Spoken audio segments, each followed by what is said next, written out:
প্রিয় স্টুডেন্ট, শুভ বিকাল। আশা রাখি তোমরা ভালো আছো। আমিও সৃষ্টিকর্তার কৃপায় ভালো আছি। আজকে তোমাদের সঙ্গে আছি নবম দশম শ্রেণী গণিত অনুশীলনী 3.2 এর 2 নং প্রশ্নের ও এর সমাধান।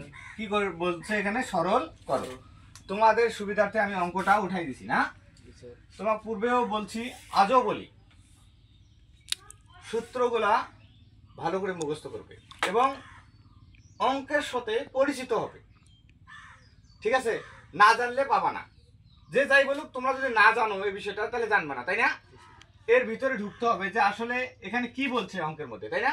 একটু দেখো প্লিজ, ভালো লাগবে। এখানে এটা সমান কি করানো যায়। এখানে দেখো একটা বিষয়, এখানে দেখো এ স্কয়ার মাইনাস বি স্কয়ারের সূত্র আছে, তাই না?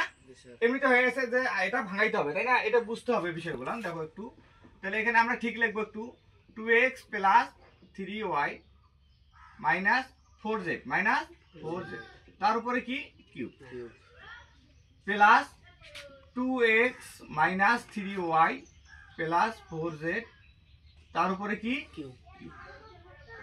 একটু বোঝো, ভালো লাগবে। প্লাস দেখো এখানে ভাঙানো যায় 3 4 12, অর্থাৎ 3 ইন্টু 4x, তাহলে 4x এর মানটা বাইর করতে হবে, তাই না? এখানে আমরা সূত্র প্রয়োগ করতে পারি কিভাবে? দেখো স্কয়ার মাইনাস, ভাঙাই নেই, তোমাদের সুবিধার্থে করে দিচ্ছি, square minus b square 3y minus 4z। বুঝতে সমস্যা হচ্ছে? স্কয়ার মাইনাস, তাহলে আমরা দেখলাম square minus b square, square minus b square সমান কি a plus b into a minus b। তাহলে এখানে দেখো 2x, এটা ঠিকই লিখলাম, 2x plus 3y minus 4z। বুঝতে সমস্যা আছে? কিউব প্লাস আবার 2x minus 3y plus 4z, তারপর প্লাস 3 ইন্টু 4x। আচ্ছা দেখো স্কয়ার মাইনাস বি স্কয়ার সমান কি লেখা যায়? a প্লাস b ইন্টু, এটা a এটা হলো b, এটা a এটা হলো b। তাহলে দেখো 2x দ্বিতীয় বন্ধনী ক্লোজ করে a plus b 3y minus 4z। যেহেতু সূত্র প্রয়োগ করছি, তাহলে এখানে কি করতে হবে বলো দেখি? সূত্র প্রয়োগ করলে এখানে বন্ধনীটা করে নিলে তোমাদের জন্য ভালো হবে, তাই না? a প্লাস b নাকি a plus b into a minus b, a plus b into a minus b, তাহলে 2x minus 3y minus 4z। এখানে বন্ধনী ক্লোজ করে নিলাম তোমাদের ক্ষেত্রে, যাতে কি হয় না বলো দেখি? এখানে a plus b into a minus b। আচ্ছা তুমি যদি এইরকম করেও দিতে তাও ক্ষতি ছিল না, অর্থাৎ তোমাদের সুবিধার্থে বলছে a plus b into a minus b।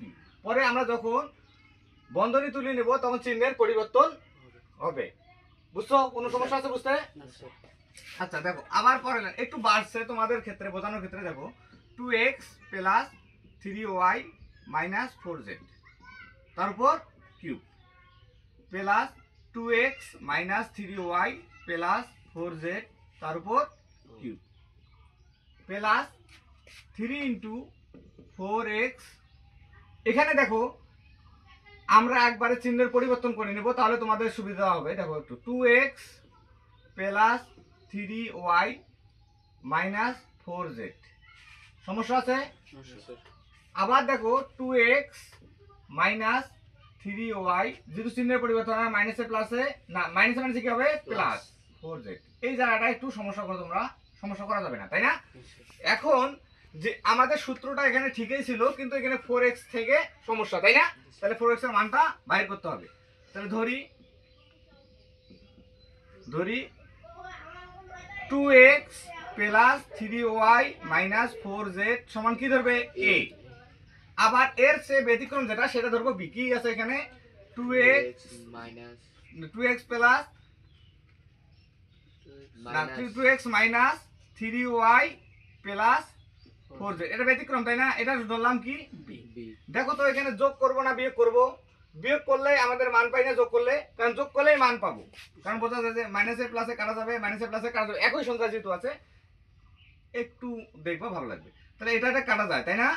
এটা এটা কাটা যায়, একই সংখ্যা কেটে দিলাম, না কাটলেও সমস্যা হবে না। তাহলে এখানে দেখো দুটা x আর দুটা x কাটা হয় 4x, কি হয়? 4x সমান a প্লাস b। তাহলে আমরা জানলাম 4x সমান পাইলাম কি? a plus b। তাহলে এখন প্রদত্ত রাশি মানে শেষ পর্যন্ত যেটা ভাঙাই নিছো এখানে এইটাকে ধরবা, তাই না? প্রদত্ত রাশি এটা ধরবা, শেষ পর্যন্ত যেটা ভাঙছো। তাহলে প্রদত্ত রাশি রাশি, তাহলে এটা ধরছো কি এ, তাহলে এ কিউব বুঝো তুমি, তারপর এটা ধরছো কি বি, তাহলে বি কিউব প্লাস 3 ইন্টু এটা 4x এর মান কত হচ্ছে a plus b, a plus b into a, এটা হচ্ছে a, এটা হলো বি, তাহলে a বি। বুঝতে সমস্যা আছে? আমি তো তোমার পূর্বে বলছিলাম 3ab যেটা বিষয় একই বিষয়, তাই না?